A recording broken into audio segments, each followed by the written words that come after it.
got more NBA 2K23 news and technically a leak for you guys. Que pasa to the pack? It is Pack here. AKA your mama's best friend, your daddy's worst nightmare.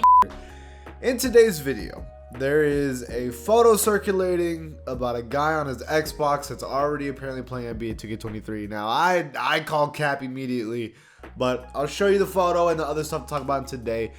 If you like this kind of content when it comes to NBA 2K23 news and leaks and all that kind of stuff, I'm the #1 YouTube channel that does it. So please join the pack and subscribe and leave a like on the video. It helps videos grow. Let's get the video started. So Luck TV, I'm gonna keep it real. So far this new 2K, I guess, news season, Luck TV has been clutch. He's been giving me something to talk about every single day. He tweets NBA 2K23 early. What's up? And it is a photo of Ja Morant 2K23 cover and some random person playing. Now, this isn't his photo. I believe it's from someone else playing on his Xbox Series X or S. And there is the cover. Now, I'm gonna keep it real with you. This is not, no, right? There's no way. I mean, there's so much I disagree with this cover. The background, the colors, kind of, I mean, they're technically Grizzlies colors, but it feels like it doesn't belong with a Ja Morant photo. I feel like this is more of someone that made a nice cover that looks solid, but I don't think this looks like a legit cover that 2K would do. It just doesn't feel that way compared to all the other covers they would ever do. They would never do a cover that would cover like the logo itself. Like, you cannot see the A in NBA 2K23, and in graphic design, that's a no-no. Like, they would never do that. So I just don't see a world where this is real. But I mean, even that signature next to like Ja's name could be like a mod signature, or it could be Ja Morant's signature. But I don't know. I think I'd tip the hat to the person that made this mod and probably glitched their Xbox to show this, but there's no way this is actually the game. Like, it just doesn't make any sense. And everyone in the comments agree this is cap. Everyone's like, bro, yeah, really? Sure, dude. Oh, I mean, it's a clean cover. Good for them. It's just not real.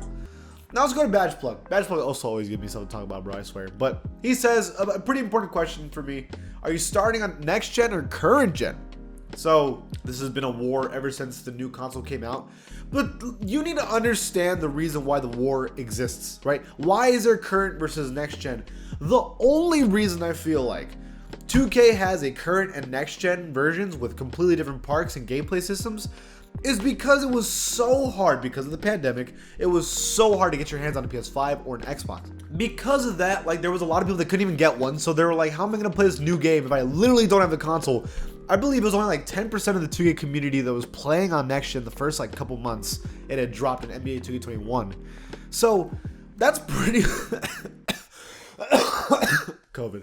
Sorry guys, I still have COVID. But that's pretty low numbers. I mean, that's pretty bad. And so because of this, there's a split in the community. But like Rico Red says, next gen. I didn't get a next gen console, just play old generation games. And he has a point. I'm sorry, bro. Like, this is why the war exists. Because there's all these people who are like, bro, why am I going to play on next gen if all my friends play on current and I don't have a PS5?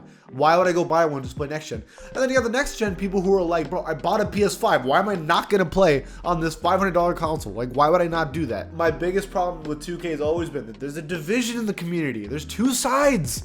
This shouldn't be the case. It shouldn't. Everyone needs to be in the same house, on the same roof. So either you make the same game for both consoles, or you stop making Park and My Team for current gen. That's the only answer to this, and I just feel like 2K doesn't have the balls to do that. I just don't feel that way. I'm personally going to start on next gen, but if I notice it, just like every year, everyone's playing on current, I might just switch, because it's just like, I want to play the popular one. That's just real. Badge Plug also adds something that was super controversial. It says NBA 2K23 needs easy shooting, which means 60 overall 3-point ratings can hit consistent timed shots, or it needs harder shooting, which means there's a cap on low threes being able to hit shots consistently, even with correct timing. There can't be in the middle. This is kind of a weird one. I wonder why he brought this up, because I was trying to think, like, in next gen, I feel like everyone can shoot pretty consistently, even with a low 3-point rating, but I also feel like this is the easiest 2K to green ever, right? It's not like 2K20 or 2K19 where like you basically had to time it perfectly to get it, or 2K21 where there was a cap where you couldn't even make it if you had a low 3-point rating. So there's definitely, like, me personally, I like it when it's hard to shoot, because anybody can hit an open catch and shoot shot, but off the dribble, even semi-contested, I'm gonna need a higher 3-point rating than that. And even then, no one in the NBA shoots an open shot every single time and makes it. If you have an NBA player like, who doesn't shoot threes, DeAndre Jordan, right? Catching and shooting open 3, if he makes 1 out of 10, sure. If he's making 5 for 5, I'm gonna get upset. So that's how I feel about that. Now, The Last Dance, who got the most likes, says shooting needs to be the hardest thing in 2K, like back in current Gen 21. It's Disney Wonderland otherwise, which I've never heard before. That's amazing. I agree that it can't be easy. You need to be a good player to shoot. You need to have a good dunking rating and know what you're doing to poster people. You need to have good defensive stats and know what you're doing to play defense. Not like in 2K, you don't have to need a high 3 rating and you don't know what you need to be doing to hit threes. It should be the opposite. You should have a high 3 rating and you need to know what you're doing in order to hit shots. That's just the truth. And that's how basketball works. So that's how I feel about that. Now, Luck adds one more thing. He says, bring back dreads in NBA 2K23. Please, 2K. Yeah, I realize it's weird. They added all these brand new hairstyles, which is awesome. Like a lot of ones that we asked for too. But then they also removed a lot of hairstyles. And I just don't understand where 2K gets these ideas. This is the one thing, right? Especially on next gen, I'm really happy that hair has physics now. Like if you had dreads, right, in the new 2K, they would move, like they would all have their individual physics. If you're running, they would move like as if you were actually running in real life.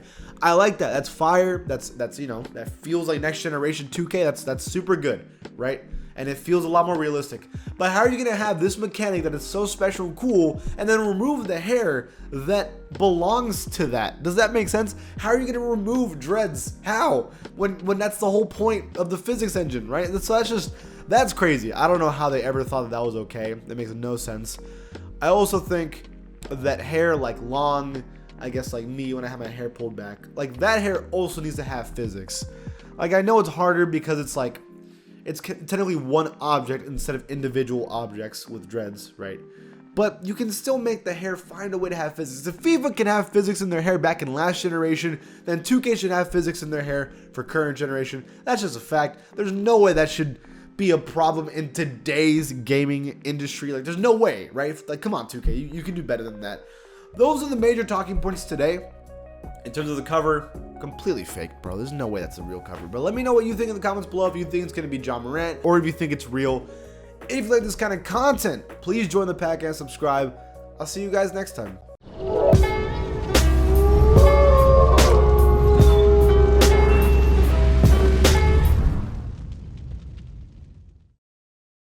If you want all the latest news of NBA 2K and also NBA in general, you should follow me on my Twitter account at PackHoopsYT. Not only that, I do giveaways all the time when it comes to VC, games, and also even consoles. So check it out, follow me, and see you there.